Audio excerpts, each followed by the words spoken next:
Hello, horse racing fans. Last week, I went to France. It was the first time that I have left the United States as an adult, so this was a very huge change for me, but a very welcome one. And the highlight of the trip was definitely seeing the racetracks, and how different they are from the United States. During my time in the US, I have visited exactly 20 racetracks from 11 states, from the tiny Rito all the way to the spa at Saratoga. I'd say that's pretty good, and I'm quite proud of my resume of US tracks that I have visited. However, the tracks that I have visited outside of that is smaller. Before this, the only tracks that I have seen that were not in the US were during a brief period in 2018 when I was 13 years old. And those were Woodbine during Queen's Plate Day and Royal Ascot. Both were great tracks, but that was over 6 years ago. It's about time that I ventured out and really get to see what the rest of the world has to offer in terms of its horse racing. With all that established, here are the 5 racetracks I got to see during my time in France, which I will totally not pronounce correctly. Which I will try my best to pronounce, but will probably fail. First up was Chantilly. My plane touched down in the morning, and my day with this racetrack was that evening. And I didn't get a lot of sleep. Nobody does when it comes to sleeping on airplanes, and if you do, I need you to tell me how you do it, because how? Anyways, with all the chaos that comes with airplanes soon behind me, when I got to the gated entrance of Chantilly, it was very eye-opening and set my expectations high for the rest of the journey, and I was seldom disappointed. The race card itself did not have any graded stakes races, but it was still most certainly an event, because it was one of their family days. It was a day for parents and their children to have an evening in the beautiful outdoors. The activities they offered the kids included bounce houses, mini golf, pony rides, carousels, tons of food, and even races on the track itself, whether it be on foot or on cute ponies. And even without all those activities, kids would still find their own fun by rolling down the grassy hills or doing cartwheels. It was very lively and reminded me that the racetrack isn't just a place to drink and lose money. It can be a beautiful place to sit down.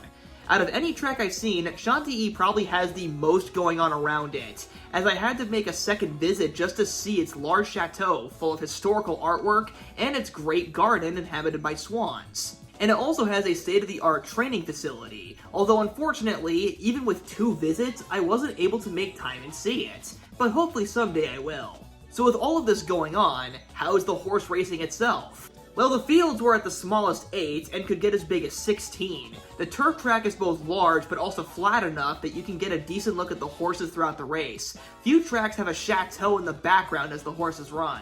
It pretty much blew every track that I have been to at this point out of the water, with its vast beauty and constant hustle and bustle of activity on and off track.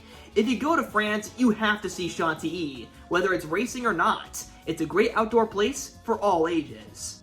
So Chantilly was without a doubt fantastic. The only drawback was that throughout my trip, I was never particularly close to it. I was at least an hour away, whether it was by train or by car, no matter where I was staying. Luckily, during my first 2 days, I stayed in the town of St. Cloud, so I had the privilege of actually getting to walk to this next racetrack, Hippodrome de Chantilly. I stayed in St. Cloud for the first 2 days before I settled in Paris for the rest of the trip. And during those 2 days was St. Cloud's biggest horse race, the Grand Prix de St. Cloud, which serves as a prep for the biggest race in France and arguably all of Europe, the Prix de l'Arc de Triomphe. So how was the racetrack? Well, after a 25-minute walk, I finally got to see what St. Cloud was all about. Despite being one of its biggest race days, the focus was once again on making it a family event, which I really like. For just €10, you get a full day outdoors in 70-degree summer weather. And just like Chantilly, it has a grandstand preceded by a grass hill accompanied by benches. It doesn't have as much going on as Chantilly, but there's still plenty of kids having fun playing around, and it's a great place to lay down a towel and go for a picnic. And it's also a great place to make art, as there was a painting competition going on during the races, and the winners were announced after the running of the Grand Prix de St. Cloud. And it was really fun to see people with their paintbrushes and canvases as the races were going on. And eventually, all the paintings were shown in a gallery so people could walk around and see everyone's paintings, Of course, the winning paintings were the ones that captured the feel of St. Cloud really well, and those definitely were amazing, but my personal favorites were the ones that went in totally different directions, such as this one, which is a meta painting of someone painting a painting within a painting, but it's psychedelic, or this one, which is the Starry Night, but it's also a horse race. So with the background established, how's the racing itself? The racetrack's turf course is downright enormous, so it can be sometimes hard to see even when they're running down the home stretch, and when they're in the backstretch, it's hard to see much of anything, and you'll have to use a giant television. Still, it's a pretty good TV, if I say so myself. So far, I've been comparing St. Cloud slightly negatively to Chantilly. However, there is one big thing that I really like about it that Chantilly does not possess. After every horse is saddled, they'll leave the paddock and exit three ways. To the left for the longest races. For mile-and-a-half races like the Grand Prix de St. Cloud, they'll exit down the middle and onto the racetrack, which is the most normal they will do it, but it's definitely not the funnest. The shorter races are without a doubt the funnest, because they will turn right and canter down this tiny dirt track towards the fans. You really get a great look as they run down in front of you, so close in fact that you can get hit by their dust. And no matter the distance, once the race concludes, the horses will all exit down this dirt strip once again to the cheers of fans. It really feels like every racehorse gets a curtain call for their performance, regardless of where they placed, really celebrating the horses. So what about the big race, the €400,000 Grand Prix de St. Cloud? Well, the field was not the best ever assembled, with 7 Group 2 and light Group 1 caliber horses. The main talk was the local French dual Group 1 winner Iracine, who had won 14 of 21 starts, the biggest of which being the 2023 Prix Gannet. The other was Zarir, owned by the Aga Khan, who had finished a close second in the 2024 Prix Gannet. My twin brother ended up picking Dubai Honor, the highest earning horse, but he didn't know that. He chose the horse because he had a unique haircut on his buttocks. And in all fairness, it was a great cut. Number 5 has got my vote. I don't know anything about it, just cool to know that his butt looks cool. Yeah, that's a good choice. I'm leaning towards Iracine. And the silks are cool. Yeah, number 5. Number 5's well made. Alan Perry's longest shot in the field. He's winning in my heart. 8-1 doesn't sound like a long shot, but with how tight the betting pool was, he was actually the second longest shot on the board.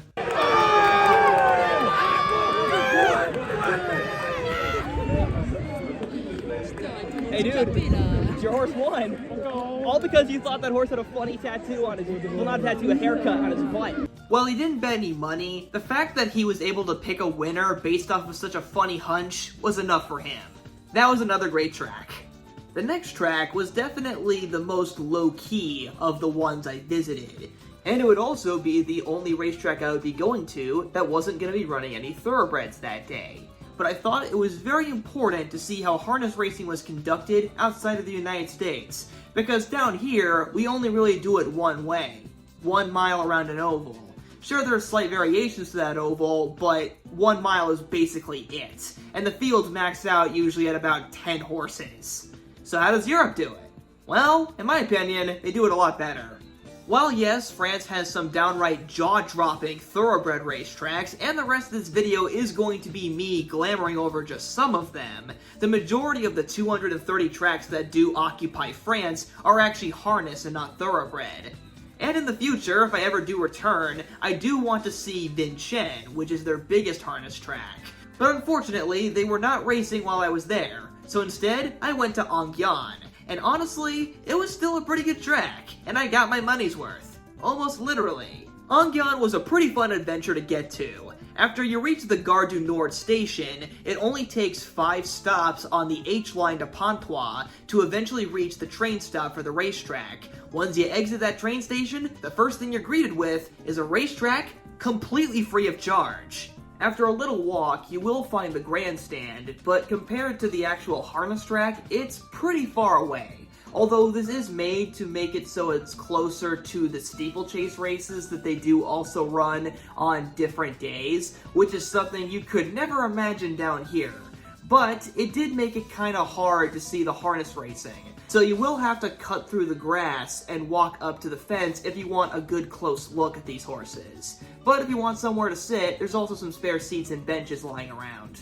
The paddock can be confusing to an outsider like me who is unfamiliar with the European way of doing things, as horses trot on the track to exercise between races and are also the ones who usually occupy the stalls. You only see the horses in the race itself until less than 10 minutes before post time. And unlike in America, they actually get to circle the paddock a few times, fully geared up, before they go onto the track. A very huge change from America is the distances. There was probably only a single 1 mile race the whole time. The most common distance used during the day was 1 3/4 miles. And they can go even further. They can run as far as 2 5/8 miles, which is longer than the Ascot Gold Cup. While I'm not much of a gambling man, which is very ironic considering the sport that I am very passionate about, I did try my luck at Chantilly and won nothing. So I decided to try again like any degenerate and bet the trotters this time, with much more success. And originally, I wasn't going to bet anything because I don't know much about trotters, let alone European trotters. But then, as I was looking at a horse with a funny name, another horse showed up. And this horse was named Love Me Do. And he was so much better looking than everybody else. I knew I had to put some money down. His coat was perfectly groomed, he was taller, and he had more muscles. He had more everything. Just a handsome and delightful looking individual that any owner should be lucky to have. And so, I decided to test my luck and see if just by looks alone, I could win some money. And I did, by a neck. Hang on! Don't lose that damn lead, number 3! Come on! Yes! He was 4-1, so I wasn't exactly a genius or a Pulitzer Prize winner for doing that, but you know what? A win's a win. The second one was more exciting as I got to finally see a new type of racing. The mounted races. Standardbreds don't just carry sulkies in Europe. You can ride them at the trot. In a full field of 15 horses, I picked 3 who were all mediocre at sulkies, but gained a new life as mounted trotters. The race took forever to commence because they instead did a walk-up start instead of using a starting truck. So there was 3 different false starts, which were all indicated by a loud blaring alarm noise. But finally when they took off, my first horse took the lead, but my second horse trailed and eventually broke stride, getting him disqualified. Then at the top of the stretch, one horse made a huge, seemingly winning move, but then got disqualified and quickly trailed to the back. All of a sudden, the longest shot that I had picked, a remarkable 8-1, again, not Pulitzer Prize winning whatsoever, JJ de Fromentel surged on the far outside and swept past all comers, getting me another win. Come on, 16. Come on, 16. Come on, 16. Come on, 16. Come on, 16. Come on, 16.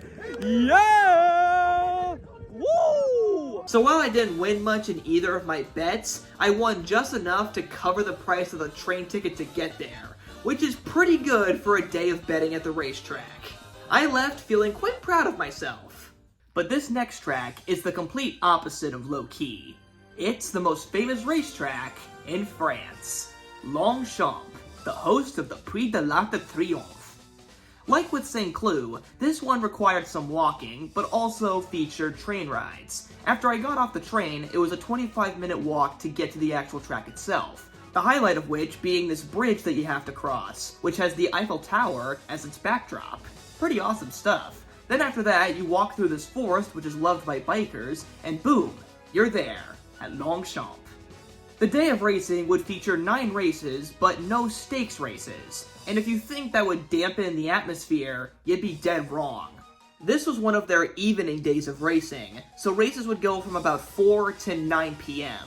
And because it's the summertime, the days are long enough that by the time the races conclude, it's only dusky, which gives way to the next part of the attraction, a outdoor DJ party.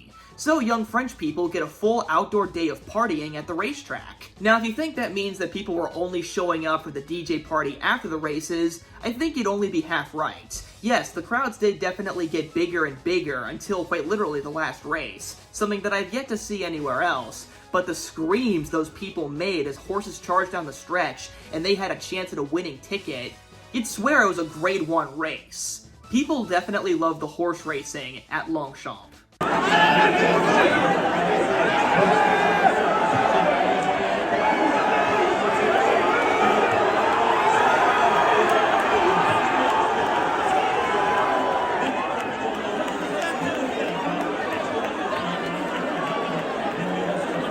As for the racetrack itself, everything surrounding the grandstand is covered in grass, and to the left is where the most active part of the track is, as it's where the majority of the food and drinks are available, including champagne for about €13. By comparison, Saratoga offers similar prices for beer. There's also tons of other drinks and trucks that offer a variety of food, although I stuck to eating at a crepe stand behind the grandstand instead. It's also where the DJ party would be held afterward, which is why by the end of the races, it was utter sardines. Everything about this place is regal, with a golden black sheen covering the building, shiny wooden seats, and the greenest turf. It has the most grand and epic feel of any track that I've ever seen. And the way that people scream as the horses charge down the stretch really does bring the whole place to life, helped by the fact that even though these are not the best horses France has to offer, the fields are very competitive, ranging from 8 to 16 horses, and they're all pretty close together as they charge down the 600-meter home stretch. While I did not attend the DJ party and just left after the last race, I had gotten what I was looking for: supreme horse racing. I hope someday to return and see the Arc with my own two eyes. I can now totally see why people say it's one of the greatest races in the entire world. If this is just a day of evening racing for some partygoers, I can't imagine what 50,000 watching the Arc de Triomphe is like. For now, it rests firmly as my favorite racetrack that I've ever gone to in my short life. It's horse racing at its very best, a feeling of royalty and grandeur, but one that is available to everyone. And now time for the fifth and final track I got to see. This one was the furthest from Paris, although still manageable, being only 2 hours by train: Deauville. This tiny town is known for two things: beaches and horses. And sometimes both if you're lucky. In fact, horse racing is so ingrained in this town's culture that it's said that the racetrack was built before the church. I got there early enough to enjoy a crepe on the beach before my date with the races, and then the crepe got blown right in my face by the wind. Luckily, I was able to catch the crepe and still eat it, but it did leave my face a bit messy. After that, I was able to enjoy a nice walk on the beach while listening to all my beach tunes, including the obligatory Escape by Rupert Holmes. After that, it was only a 20-minute walk to the racetrack. While I did slightly prefer the horse racing at the other thoroughbred tracks, everything going on around Deauville is what really gives it an extra level, with all the breeding, training, and sailboats. Take the turf and surf of Del Mar with the rich history and horse breeding of Saratoga, and you get Deauville. And the racing was still fun, don't get me wrong, it just has very stiff competition. On this day, the majority of the races were straightaways, so it's hard to see the horses until the final 600 meters without the television. The highlight of my adventure here, just like with Enghien, came when I won both of my two bets at the track. The first one, I bet on an 8-1 first-time starter, and he won by a head over the heavily bet-down 2-1 favorite. The second one, as I was watching the horses walk onto the turf course, I heard Ryan Moore say this: See what we can do. With less than a minute to post, I was able to place my bet with that as my only reason. What you can do is make me money! Yeah! It didn't pay for my train ticket, but I was still certainly a winner. It was also really cool seeing the Group 1 Prix Jean Prat won by 33-1 outsider Pushkin. Hopefully that ain't the last time he can do something like that. And to top off a great day, during the second to last race, a rainbow appeared, and I got this picture from it.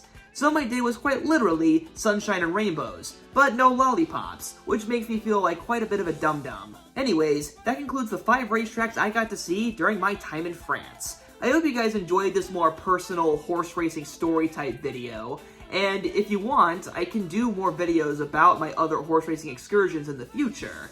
As for what's coming next for this channel, the next video I'm going to make is going to be a revival of my horse film review series, as I review the original My Friend Flicka trilogy from the 1940s. And for what comes after that, I'm not sure. We'll just have to wait and see. I hope you guys enjoyed this video, and I'll see you guys next time.